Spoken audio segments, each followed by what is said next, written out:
Greetings and shalom to everyone. Hi, welcome back to a Health Talk with Lisa. I'm your host, Lisa Thomas, your clinical practitioner and the owner of the Holistic Balance Life Center located here in the DFW area. Now, today, we're going to dig into a pretty fascinating topic here that just might change the way that you view your evening meals. And that is why you shouldn't eat when the sun is setting. Now, that may sound a bit dramatic, right? But just stay with me and hear me out, because this topic is going to blend a little bit of science, wellness, and ancient wisdom. So, I want to start with a simple question. Have you ever noticed that whenever you eat late at night, that you tend to feel a little bit heavier, maybe a little bit more bloated, or even restless at nighttime? Well, if that is the case, this is not your imagination, because there are some real biological reasons as to why you feel that way, and we're going to dive into that on today. Okay? So we're going to start with microbial growth, which is the playground for germs. Okay? So think about this here. As the sun sets and the temperature begins to drop, and with the absence of sunlight, what happens? Well, germs and microbes, they start to thrive, and they start to thrive more easily. And that's right, because in the dark, food is more susceptible to contamination. And so without the proper light and warmth, the risk of microbial activity begins to increase, which means that food that we eat carry more harmful bacteria even if it's been sitting out. So it's not just about what you eat, it's when you eat. And then think about this here. We got digestive inactivity. Now, when your digestion slows down at night, then now there's inactivity. So slow system, slow burn. Well, our digestive system, something you may not have thought about, actually follows our circadian rhythm. Because as the night approaches, our bodies begin to power down, okay? And that includes our gut. So when you begin to eat more closer to the sunset or even after dark, well, your digestive organs aren't as alert and active as you probably want them to be. So that's how we end up starting to pick up a little bit more weight, right? So the melatonin and the circadian rhythm, well, our circadian rhythm is our body's natural clock and our sleep hormone. So when the sun again begins to set, there are two biological changes that begin to happen in our bodies. Now, let's look at the circadian rhythm. That's our internal clock. So our circadian rhythm is a 24-hour cycle that controls our sleep, our hormone release, our digestion, and our metabolism. And so it is synced with natural light outdoors, meaning that it is most active during the day. That's probably why your larger meals should take place during the day. Okay? And then it begins to slow down at night. So when you eat close to or after sunset, now you go against this natural rhythm. And your body thinks it should be slowing down, but in actuality, you're eating, which now you're going to now demand energy. So when you're eating, instead of slowing down, the digestion demands that now it has to pick up the pace. Now, what is happening here? With that taking place like that, then this is causing an internal conflict, which can lead to several things. And what are those things? Poor nutrient absorption, increased fat storage. So I mentioned a moment ago how you may begin to pick up weight, blood sugar imbalances, and hormonal confusion, because again, our bodies is working with what's going on with the sun. And so if this continues on and we continue to go against our own body, then now we're going to have a misalignment. And that can lead to metabolic disorders such as obesity, diabetes, and even heart disease. And depending on what you're putting in your bodies too, it could also lead to an autoimmune, because now the body is becoming confused. And the blueprint, I always tell people, the blueprint was always made perfect. We hinder the blueprint. We start to modify the blueprint. We start modifying us and our DNA and how our bodies are functioning on a molecular level.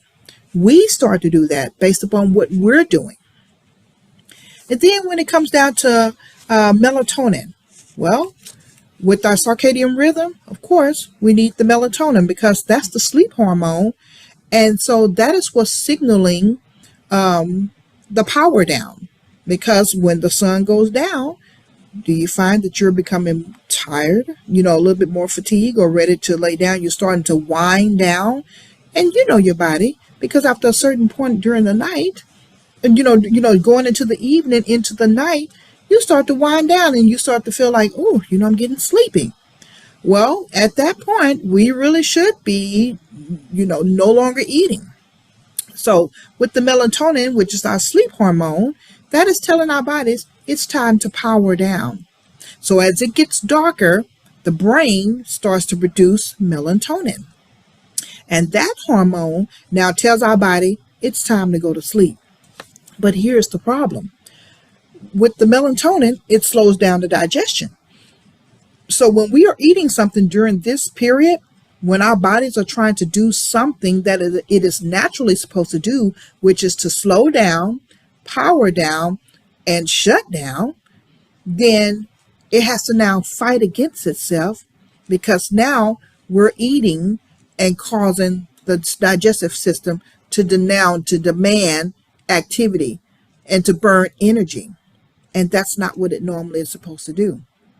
So when the melatonin rises, as it's rising and you eat, now your digestive system is ready, is already in low gear. And so what is going to happen here is that now the food, because the digestive system is not really functioning and it's already powered down, then what's going to end up happening is that the food is going to sit in your stomach longer. Okay. Then that's why you start to feel bloated. You start to feel uncomfortable. You're probably going to experience acid reflux or indigestion. People are developing more GERD, which is gastroesophageal reflux disease. Okay. And then your sleep patterns may be off. Your sleep may even suffer, since the body is having to multitask. And so us going against our body and our body's natural processes is now becoming a conflict, because now with this multitasking, it's trying to digest and rest at the same time. Now, why do we do this to ourselves? Maybe because we don't know any better. I don't know. I'm just making this assumption here. Perhaps we just don't know any better and don't realize what we're actually doing to our systems when we are fighting against our system, because our bodies are already designed to heal, to restore, to replenish, to renew. But then when we are working against our own bodies, then it becomes confused. And again, now I'm thinking about autoimmune diseases, because why would your body become confused about itself and start to now turn against itself, thus causing autoimmune disorders? Well, it wouldn't have never did that had something not went in and altered the patterns. I mean, I'm just honestly speaking here. So another thing that the melatonin affects is going to be the insulin sensitivity. Now, when melatonin is high, like it is during sunrise, when melatonin is high, like it is after sunset, because I'm thinking about your insulin levels, which is on the rise, but your melatonin is high after sunset, then your body doesn't manage the blood sugar properly. Okay. And so eating carbs or eating things that are heavy, a heavy meal during this time can then start to spike your blood sugar, and then now it can promote fat storage. So when the melatonin is high and your circadian rhythm is preparing for rest, then your body is not in a state to handle food well. And so now eating after sunset, again, sends a mixed signal, mixed messages to your body, to your internal system. And that can lead to, again, poor digestion, weight gain, a disrupted sleep, and then ultimately long-term health problems. But then I asked the question when I was preparing this, what about those individuals that work, late at night, that work the night shift? How does this affect them? Because they have irregular eating, or they may develop eating disorders. So let's look at the connection here. So people that work late shifts, overnights, rotating hours, they face a significant disruption in their body's natural circadian rhythm. Okay. And so this disruption not only affects their sleep, but it also affects their hormones, their appetite regulation, the digestion, and even their emotional health. So all of these things now link to them developing some type of eating disorder because of the behavior. So this is how this works. Again, when you work late night shifts or you are on rotating shifts, it just throws off all of your rhythm. And that can lead to, again, hormone issues with your appetite, digestion, and even your emotional health. You're more cranky, or some people are more depressed. So you have to pay attention to your body and try to get on a certain rhythm. Now, the circadian rhythm disruption can lead to disordered eating patterns. So again, working late and overnight causes a misalignment between the body's biological clock and then the external behaviors. So our body is trying to act one way, but then what's going on externally is thus causing now a disruption. It's causing a misalignment. It's causing an interference. And so just like eating and sleeping, this often leads to, a person probably skipping meals during the day and then overeating at night, which can, again, the digestive system has already slowed down because it's powered down. And now you got food sitting in your stomach for long periods of time, barely digesting. And so now that food, and a lot of times it's probably fats, because maybe you picked up a fast food. Maybe it's a lot of sugars. Can you imagine all that fat and that sugar is just sitting in your stomach, just waiting, just sitting in your intestinal tract, just waiting to be digested? Now the stuff may run the risk of being absorbed back into your bloodstream, none of which is good for you. If a person have irregular meal timing, and they may start snacking under stress or even fatigue. Again, this is not coinciding with your biological clock. In fact, it's counterproductive. And then some people eat out of boredom, sleep deprivation, or emotional exhaustion, all of which now leads to a disruption. And again, your mood is affected, your hormones are thrown off. So if you're wondering why things are happening a certain way in your body, you probably want to take a look at what are we putting in our bodies, but then when are we putting these things in our bodies? What if a person have sleep deprivation? Well, that affects the hunger hormone. So late shift workers, they often get less sleep or they sleep at unusual times. And so what happens, this poor sleep leads to hormonal imbalance, increased ghrelin, which is the hunger hormone, and then decreased leptin, which is the satiety hormone. And so these combinations in stronger cravings, especially high calorie and sugary and fatty foods, all of those can then have a negative effect on the body because the body becomes harder to resist because now it's tired or it's stressed out. And so again, those abnormal hours, and I know if those that may work overnight or have those crazy shifts, you probably don't think this is abnormal. But in actuality, if you're having to work overnight, this does go against what's going on out there. So kind of keep that in mind. And let's think about the mood disorders.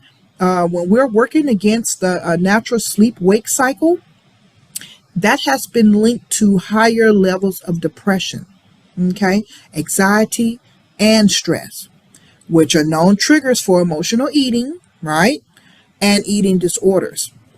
So in contrast, individuals who work during regular daylight hours, they tend to have a better alignment with their natural biological clock, which supports more stable eating patterns, promotes healthier food choices, encourages better sleep, and emotional regulation.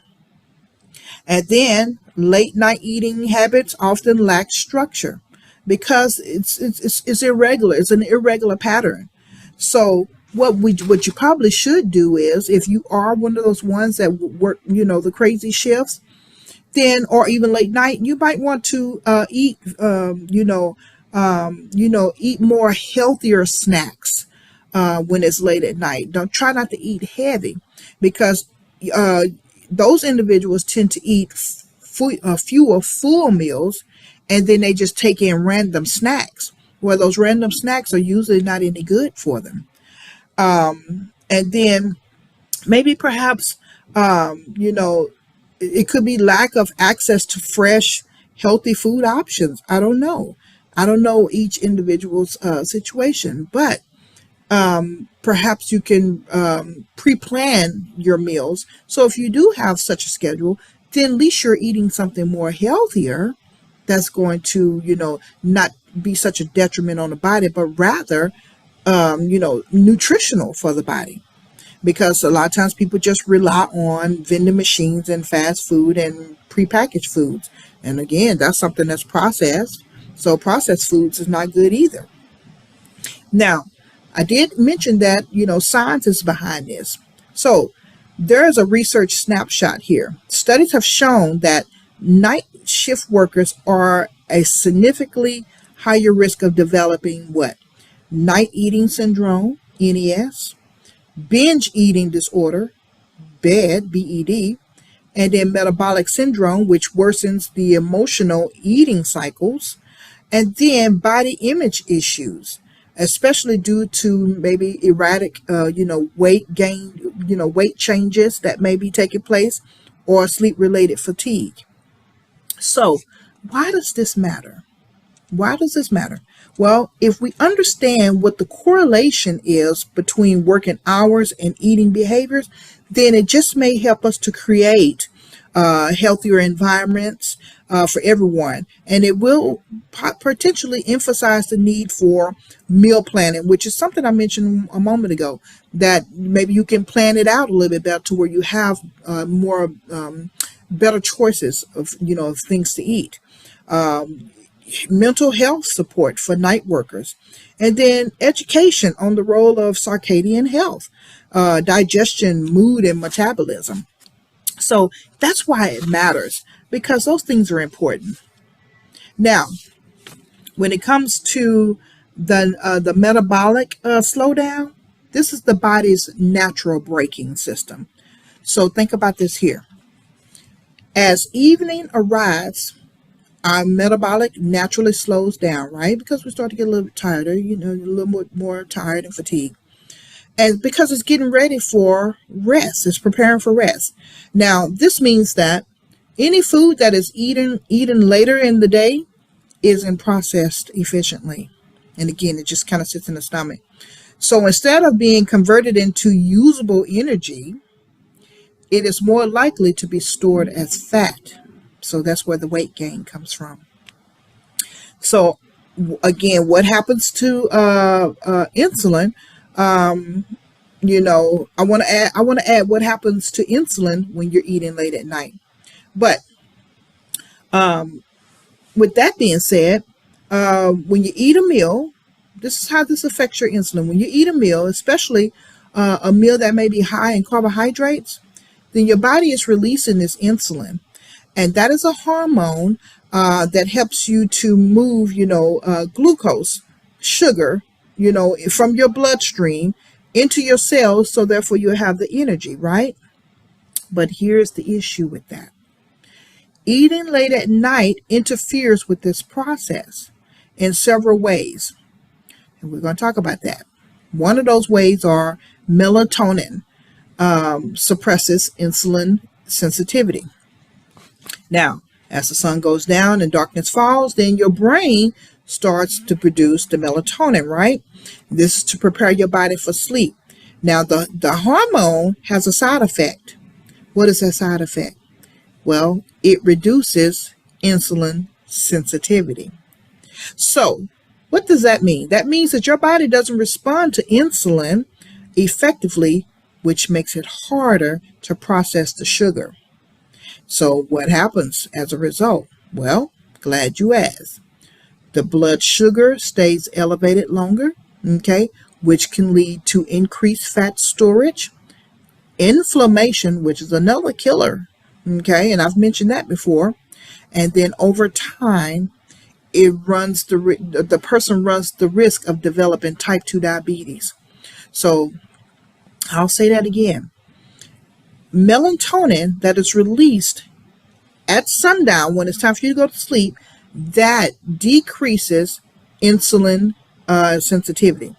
So if you eat late at night, especially something in high carbs, then now instead of that being used for energy, because the digestive system is not working now, right? The digestive system has slowed down, right?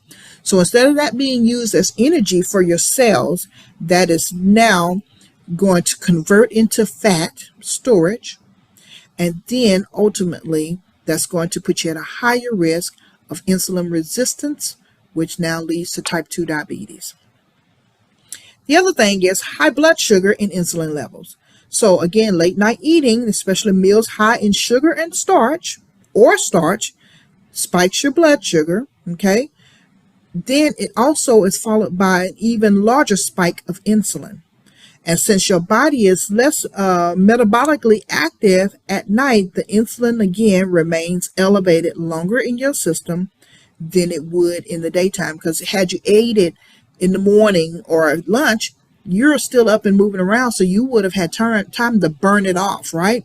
But at nighttime, you're going to sleep.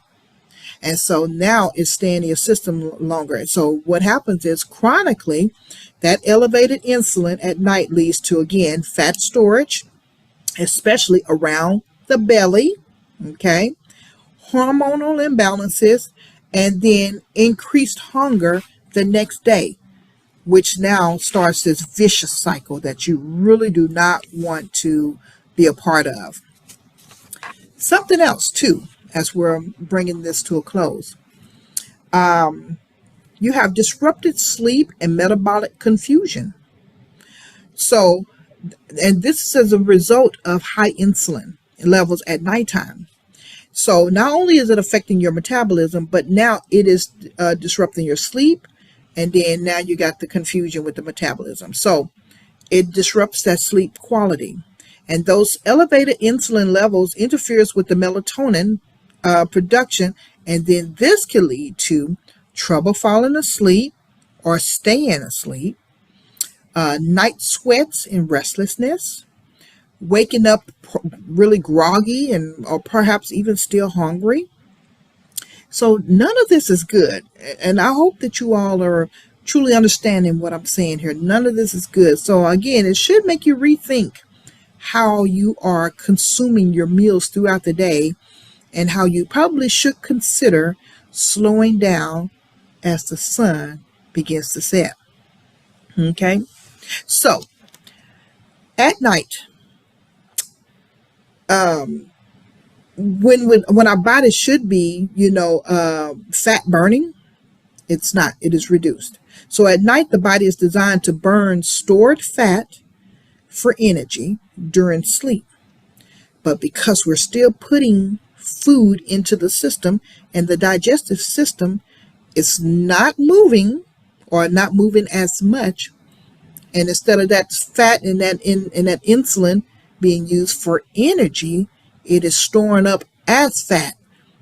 But wait, we're supposed to be burning fat while we're sleeping, not if you're adding fat. So again, working against the body. So when the insulin is high due to that late night meal, then your body is in storage mode, not in fat burning mode. So instead of it burning the fat, it's going to go ahead and store the fat. Because while we're sleeping, it's supposed to be burning the fat. So if you didn't know that, you just learned that today. And you're probably thinking, I'm burning fat while I'm sleeping. You're supposed to be. You really should be burning that fat and should be seeing, a significant, weight, a weight loss over time, because you're not holding on to the fats. In fact, not only are you supposed to be burning the fat, but then you're supposed to be preparing for that fat to be now expelled from the body via what? Bowel movement. Okay. So that should be what happens first thing in the morning, because your liver and your kidneys are doing their job between 10 and 2, supposedly. Why? Because as the digestion slows down, then your liver and your kidneys supposed to be now going through a filtration process and preparing for elimination. But if we're constantly putting things in our bodies on top of, what's already supposed to be getting ready to be eliminated, and then we're not burning it off and it's happening at nighttime, all it's doing is just sitting there and just storing up. And then we're wondering why we're gaining weight instead of losing weight. So just a thought there. Okay. So our bodies are now in storage mode instead of fat burning mode. So instead of using fat for fuel, it's just going to hold on to it, particularly visceral fat, which is associated with what? A lot of chronic diseases. And you'll pick that visceral fat up around your stomach area, around your thighs and your buttocks. None of that's good, because too much stomach fat here now has an issue. It starts to cause an issue for your heart. So a lot of people don't associate that either, that if they are carrying too much right here, it's going to eventually start messing with this here. Okay. So I know I dumped a lot on you just a moment ago, but here's the takeaway for you, for my listeners. I want to encourage you to finish eating at least 2 to 3 hours before your bedtime, because if you do so, this will allow for the insulin levels to drop as they should, digestion to complete its cycle, and then the body enter into a natural fat burning mode and a restorative phase while you're sleeping. Don't forget, I said the body is designed to heal, replenish, restore, renew. Well, it can't do that if we're fighting against it. So I want to encourage you to stop eating so late. Allow your body to go through its natural processes. Bet you'll start to feel better. Yeah, and you will see a difference. So if we align our eating patterns with the body's natural insulin rhythm, which is also with the body's natural circadian rhythm, then we can expect to improve upon weight management, sleep quality, blood sugar stability, and overall metabolic health. Because eating can steal your sleep.